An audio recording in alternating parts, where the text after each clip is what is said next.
sou Alexandre Pellegrino, eu estou desenvolvendo meu doutorado nos Estados Unidos, na Vanderbilt University, e a minha linha de pesquisa é sobre o processo de escravização dos povos indígenas no Maranhão, na Amazônia, de uma forma muito ampla, e as sobreposições e conexões desse processo de escravização dos índios com a escravidão africana.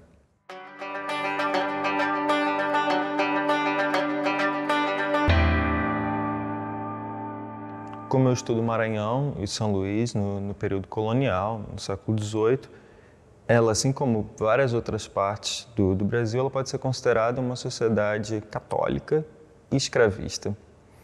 Nessa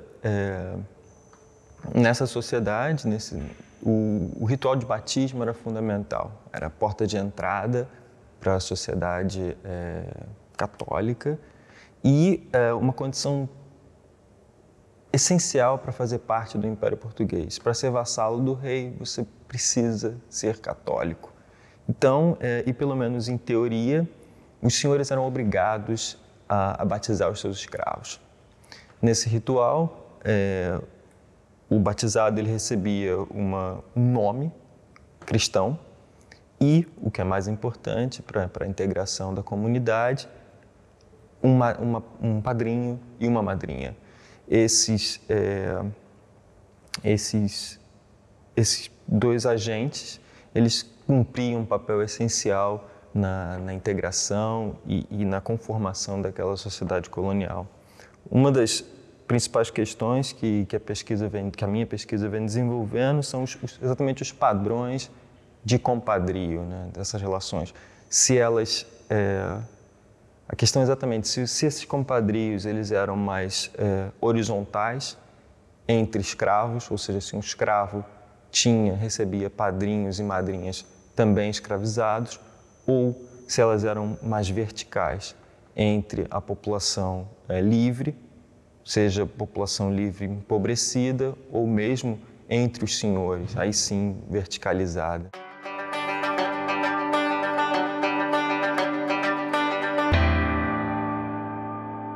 A escravidão, o processo de escravização dos povos indígenas, ele não só não foi muito estudado ainda pelos historiadores, como a memória sobre ele, ela é quase, não vou dizer inexistente, mas se nós compararmos com a escravidão africana, essa sim faz parte da própria formação do que hoje a gente entende do Brasil e principalmente das regiões mais específicas. No Maranhão, a cultura e esse passado africano, ele é muito presente hoje. A memória indígena, menos. O que as pesquisas históricas vêm demonstrando é exatamente essas conexões, né, entre africanos e indígenas não viviam mundos apartados. Talvez as nossas pesquisas, elas vêm demonstrando, né, essas conexões, por exemplo, no campo da religiosidade popular, da cultura popular. As festas maranhenses, elas mesclam muitos elementos indígenas e africanos. A história dos povos indígenas do Brasil, ela é marcada por conflitos, ela é marcada por um processo tanto de desapropriação das suas terras, quanto da exploração do seu trabalho. Então, os conflitos que existem hoje no Maranhão, que é uma das fronteiras agrícolas mais violentas do Brasil, é pela terra, é pela posse da terra. Existem vários processos de demarcação de territórios indígenas que andam de forma bem devagar e os conflitos são relacionados à posse da terra.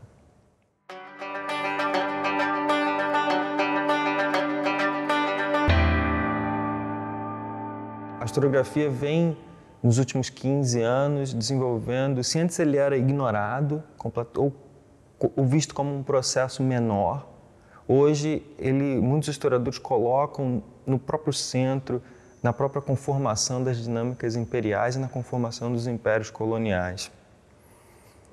E desde da escravidão como uma força de trabalho essencial, até as relações geopolíticas e de alianças com os grupos indígenas para as guerras, quanto intercâmbios culturais relativos às razias, troca de prisioneiros e esse vai e vem de pessoas entre grupos europeus e indígenas. Eu acredito que, assim como a escravidão africana sofreu uma transformação enorme a partir do momento que ela passou a considerar a origem cultural dos próprios africanos e como que isso conformava vários aspectos da escravidão, essas mesmas questões elas podem ser colocadas para a escravização dos índios. Esses grupos, eles não eram tábula rasa, talvez os historiadores precisam superar a noção de um índio genérico. Vários desses índios escravizados eram provenientes de regiões específicas da América e traziam com eles noções sobre família, noções sobre trabalho e gestão dos recursos naturais, e isso conformava as sociedades escravistas americanas.